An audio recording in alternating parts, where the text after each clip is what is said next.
answer than you may think. Okay, darn. There have been some genetic creations that would be similar to that in Atlantean times that may have given rise to some of those legends. In terms of them existing physically as a species on your Earth, no, but they are part of the nature world that again is a slightly altered, shifted vibrational reality to yours that sometimes overlaps in your reality, and therefore sometimes people who are sensitive to it can sometimes perceive those kinds of beings, but they don't exist in your normal physical reality. All right. Dragons? Similar idea. dragons. Again, they are beings that are of a higher dimensional level that you can interact with, but they exist between the planes of dimensions. They are never presenting themselves in your physical reality as the dragon that you think they do. They look quite different when they come into your reality. But the idea is that you perceive them in the way that you do when they're in their own natural state in between the dimensions. But they are higher levels of wisdom. Megalodon. Well, that exists. It's a giant shark. Does it exist right now? Several do. Yes! In the very depths of your oceans. Awesome. And a few other things you haven't found yet. Oh, cool. Way cool. How about a hollow earth? No, not physically. Okay. Again, people that may have, without intending to, crossed through different dimensional vortices may find themselves in a reality that because of their understanding of physical reality, they think actually physically is inside the Earth, when in fact they're no longer on the Earth anywhere at all. Huh. Really? So they just make the assumption when they come back through that particular portal that they've actually physically been inside the Earth, and they haven't. They've been somewhere else. So there is, in a sense, something special about the idea of Sasquatch being the original hominid form that evolved on your planet. Now, you already have heard us talk about how cats can see into other dimensions, dogs can see spirits, and so on and so forth. Well, because it's more connected to nature, the Sasquatch hominid already had these abilities and was able, because they are a hominid, to push them with thought processes into a different form of recognition, recognizing parallel realities more clearly, and learning over time how to identify with those parallel realities so strongly, or other dimensions so strongly, that they began to shift into them just by the focus that they concentrated on with regard to their relationship to those particular dimensions or parallel realities, which the animals don't need to do per se. Although there are some animals that can slip in out of other dimensions from time to time. Some insects have this ability, some mammals have this ability, though it's relatively rare because it's relatively unnecessary for them to do so. However, hominids, being a little bit different in the sense of being the foundation of Homo sapiens, had the ability to contemplate certain things and focus on certain other dimensional or parallel realities they were perceiving with their natural abilities. And so in focusing that way, gave themselves the ability to actually shift in directions that most animals don't need to. About the crop circle phenomena, which I'm Yes. really very interested in, and You're I seeing love the beauty slices of a them. much higher dimensional form. You're only seeing a slice, a two-dimensional slice of a higher dimensional form that is the product of the collective consciousness of your world, and it's engaged with the consciousness of other realities, including the consciousness of nature itself. Wow. You're giving yourself messages and learning how to read them from a higher perspective. It's like having a communication dialogue literally with the collective higher consciousness of the entire planet. Wow. You're talking to Gaia. The Earth is expressed like anything in a number of dimensions. In some dimensions, you would perceive the planet as two-dimensional, flat in your language, as you say. But that's a perception of another dimensional expression of the Earth. The Earth in your dimension isn't flat. It's a sphere because that's how it's expressed in your dimensions, 3 of space and 1 of time. And there are higher dimensional versions of the Earth as well. But when people start expanding and exploring their consciousness in new ways, sometimes they can take some things a little too literally in the same dimension when what they're perceiving is aspects of things in other dimensions, because now their senses can stretch far enough to see that. But they sometimes misunderstand and assume that what they're perceiving in another dimension is actually the truth of this dimension, and it's not. Did the world face a catastrophic event in the 1980s that erased history that caused the Mandela Effect? And if not, what is the Mandela Effect? Now, sometimes it's just an issue of a person's memory being a little bit out of alignment. However, there is a true Mandela Effect, and the Mandela Effect is that every single moment that you redefine yourself in the present, you're actually changing the past. But as you expand your consciousness, sometimes you can now contain the memory of more than one past. And therefore, some people might say, no, history went this way, and they can be true about that. And another person can say, no, I completely remember it differently, and they can be true about that. So it's possible now, as you expand your consciousness, to remember more than one history, because you're changing your past every single time you change your present. But when you do that, for the most part, the idea of the past you now know was always your past has to present itself as if it was always your past for it to make sense linearly in your physical reality terms. But 5 minutes ago, you may not have had the same past at all. But whatever the new past is will make itself seem like that's always been the way the past was in order for you to live a life that makes sense in the present. But you're changing your past every moment that you change the present. I always felt that there was a crystal skull buried under the sea. You are talking about the master skull, the zero skull. Yes, I am. For that is the central seat of ancient Atlantis, is in the Bahamian Islands, in parts of Florida, in parts of what you now call Cuba and Puerto Rico. The empire stretched far and wide from there, but that was the central seat in that area. When the ocean level was much lower, you can see the larger landmass that was there before the oceans rose and inundated the central system of the Atlantean Islands. Why do you think there is a Bermuda Triangle? Yeah, that's what I felt. That must be the powerhouse for that, isn't? Is that the powerhouse? The zero skull. Zero skull. Creates in the natural portal that exists in that area massive interdimensional fluctuations. It's not the powerhouse. The portal is natural, but the zero skull affects it in a very specific way that allows it to keep shifting interdimensionally in unpredictable ways at this point, because it is no longer focused. It's like, well, I'll just use this particular euphemism that most of you will understand.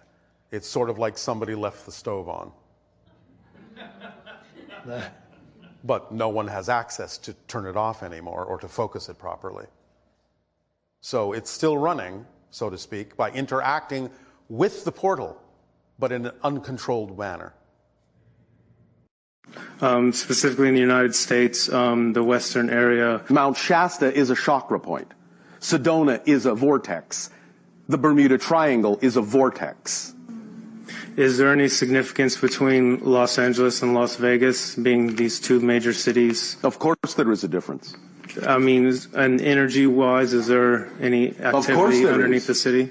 You can see the difference.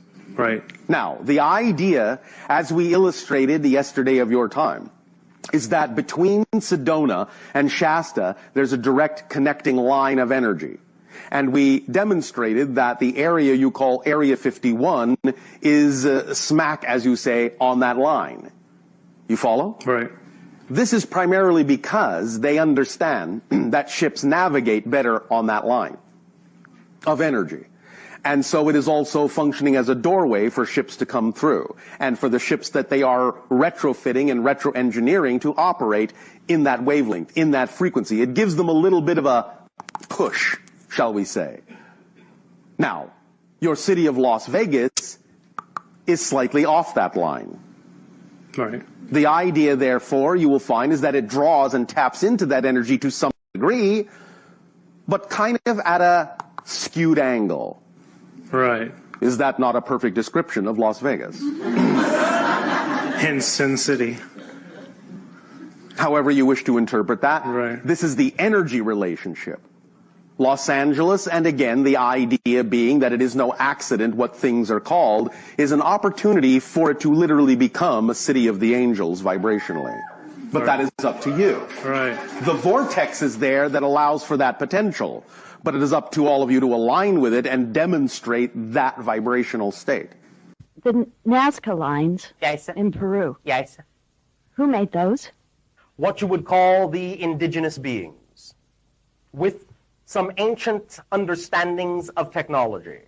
Some of it will be that which comes from off-world, but which became incorporated into the indigenous societies that existed at the time, sufficiently enough that they could, in that sense, call it their own, plus an understanding that they had gleaned with their own intuitive powers of how to amplify the ability to do those things simply by tapping into the infinite.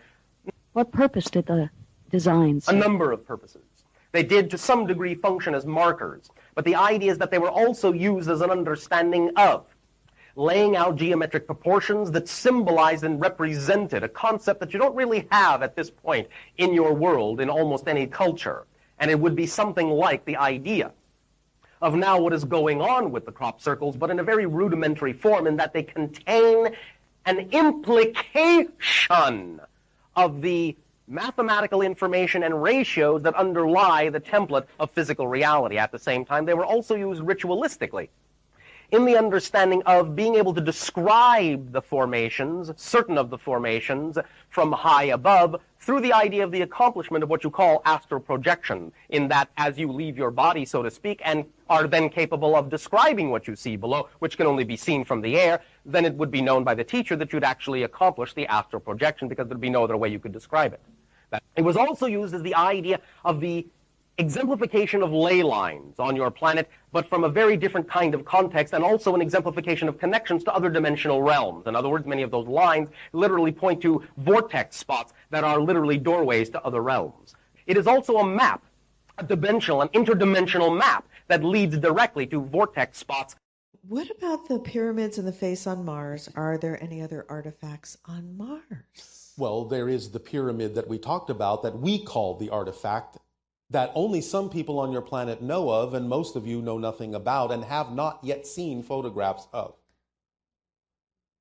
Okay, because the face on Mars we've seen photographs of. Is yes, that real? And we're not going to go into that at the moment. Okay, but the main thing... the idea of the pyramidal artifact we're talking about is not something that most of your population is aware of yet. Oh, cool. Well, there is another pyramid that has yet to be found by the majority of your population, although it has been seen by a few members of your population in some of the photographs that were taken by one of your orbiting satellites around Mars.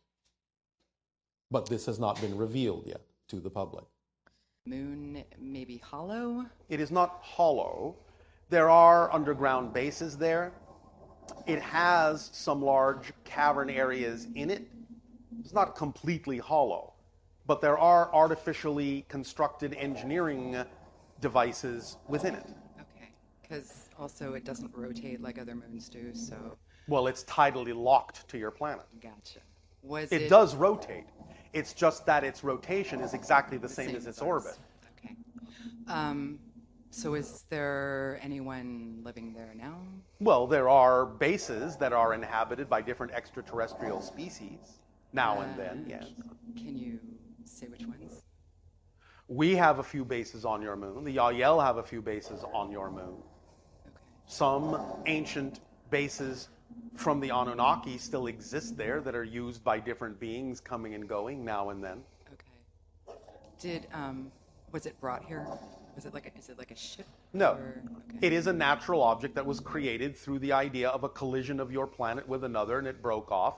But it has been put into position artificially, and it has been artificially engineered within to maintain certain gravitational and vibrational balances for your planet to allow you to evolve in a certain window of timing.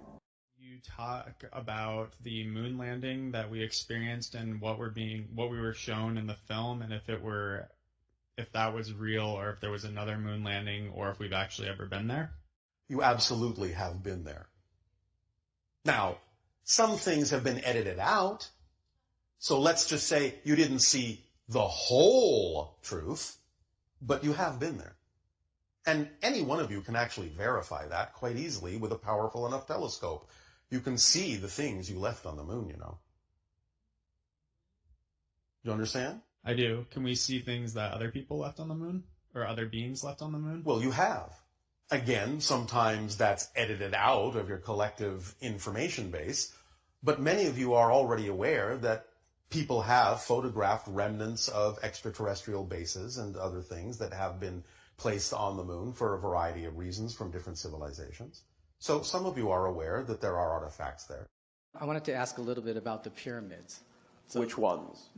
Since there are so many pyramids in Egypt and in Asia, is there also an era of when those were built and for a certain like global meaning when they were built? The oldest ones, yes, approximately 10,500 BC, as you call it. And they had great understanding of what they were doing. Then the knowledge was lost over time, and a lot of the later pyramids do not function in the same way that the earlier ones did. The Great Pyramid of Giza served many different kinds of functions when it was operational in its pristine state, not the least of which was that initiate priests, when brought into the understandings of the mysteries of creation, would be led into the king's chamber and would lie down in the stone coffer, and they would be taught to generate the gamma state in a meditation. And the stone coffer and the king's chamber was designed to amplify and magnify that gamma state to the point where it reverberated and amplified and then suddenly popped them out of their bodies.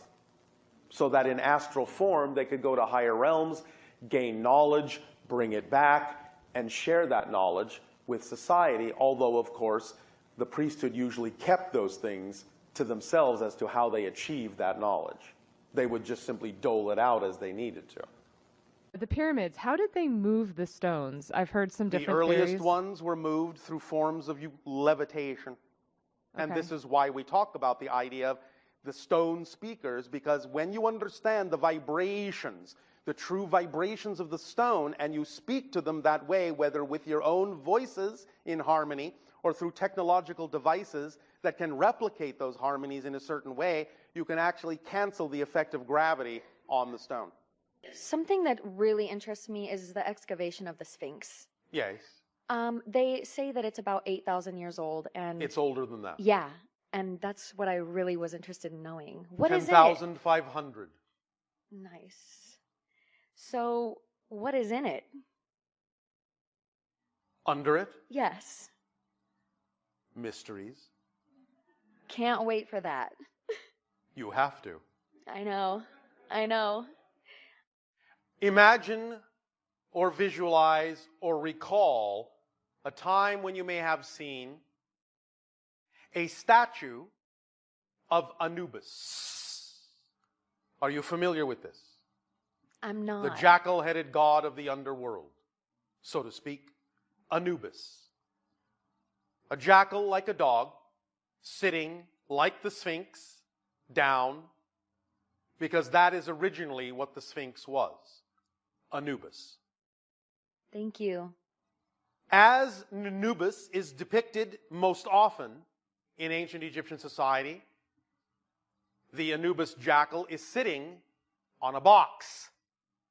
So is the Sphinx. Sitting on an underground box, an underground chamber of mysteries and secrets. Some of these have actually already been discovered and hidden from the public, but most have not, for it is not yet quite time for some of its mysteries to be revealed. But there are still several there in the underground box, in secret chambers that have yet to be opened and will not be opened until a deeper understanding is had of frequency, of resonance, of ratio and proportion. And when the right song is sung and the right vibration resounds, the box will reveal its secrets one after the other. This may occur anytime between now and the year you call 2050. It depends upon exactly the rate of acceleration in your society, the rate of ascension, what happens with respect to contact between your world and other civilizations in the contact window between 2025 and 2033.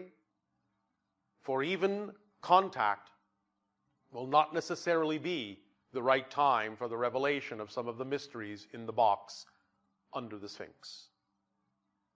But it will come. What was the Ark of the Covenant, and who gave Moses the 10 Commandments, if they actually occurred? The Ark is a device that was mostly a communication device, but also could be used to channel energy in a variety of ways for a variety of purposes.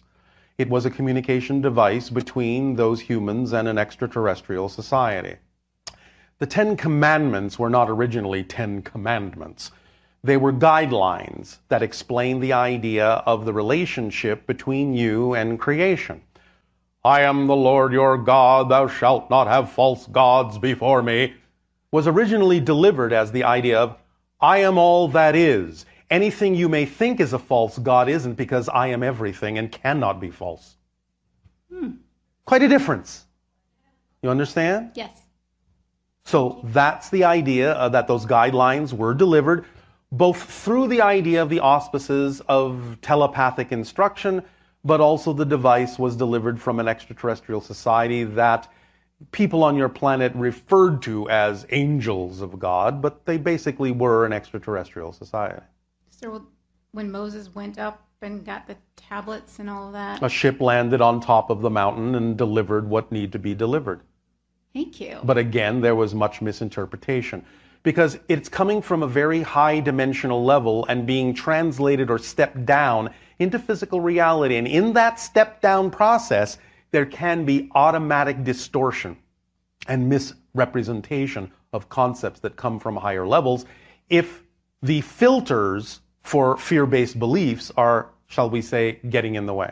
You are teleporting all the time, from moment to moment to moment to moment, but you are doing it, in a sense, frame by frame by frame by frame, instead of understanding that you can actually, well, to use a colloquial phrase, you can actually skip some of the frames. How do you skip them? By understanding what you're doing to begin with. You have to understand the mechanism before you can use the mechanism in a different way. So a deeper understanding of the fact that you're already doing that will allow you more opportunity to see how you can skip some of the frames, so to speak. You're not really skipping frames, but that's the way it will feel. The idea is to live in the present, not be in a hurry to get somewhere else or be something you're not at the moment, and just act on your passion to the best you're able with no insistence on what the outcome should look like, because that's what keeps raising your vibration. And raising your vibration is what allows you to understand and have the, what? Epiphany of how to see the structure of what we're talking about and see more clearly what it is you're already doing and see how to use what you're already doing in a different way, because when you can see the structure more clearly through the epiphany vibration, then you can understand that space and time are your side effects, they're your illusions, and they become more flexible and more malleable. And then you have an insight as to how you can use them in a different way to make it appear as if you are teleporting farther and farther distances. The thing you have to understand is that distance is an illusion. It doesn't really exist. Everything is here and now. So you have to really wrap your mind around that concept deeply enough so that it's ingrained within you that you're not actually going anywhere. In a sense, you're just recreating a different location here. Is it possible? Anything is possible. What you're asking is it probable? Okay, thank you. Is it probable to fly in this life with your physical body like Superman or Peter Pan? Yes, it is probable. But what degree of probability depends upon the person's belief systems and the reason why they might choose such a thing and the need for it to happen in their reality. Say you just wanted to fly just Idle for the fun of it. curiosity doesn't usually do it. Would your belief system have to be powerful enough to overcome gravity? It's not about power, it's about clarity. There has to be a clear reason in how it serves you to do so, and how it may serve others for you to do so as well. There has to be a choice made within the idea of the exploration of a theme that is to the benefit of you and all concerned as to that happening. Now, that's becoming more and more probable in your reality as you get a better handle on the idea of what consciousness is and what beliefs are all about and how they manifest your physical reality experience, and the fact that it takes place within your consciousness and not really outside. So the idea really is a vibratory one, a resonance one, a frequency one. In the sense of how it happens in our reality, one of the ways we began to realize that such a thing was highly probable was when we first recognized that what you call location is actually a property of the object itself, not a place in which an object resides. So when you know that location is a property of the object and you learn to redefine the vibrational variable in the equation, the energy equation of the object, then if the location happens to be 50 feet off the ground and you impose that vibratory resonance or change that vibratory resonance within the location variable in the equation of the object, then the object must by definition start to exist 50 feet off the ground because that's its new locational variable. So it's all about frequency, it's all about resonance, it's all about knowing what your energy signature is and how your beliefs can align themselves to generate the appropriate energy signature to manifest that particular kind of an experience.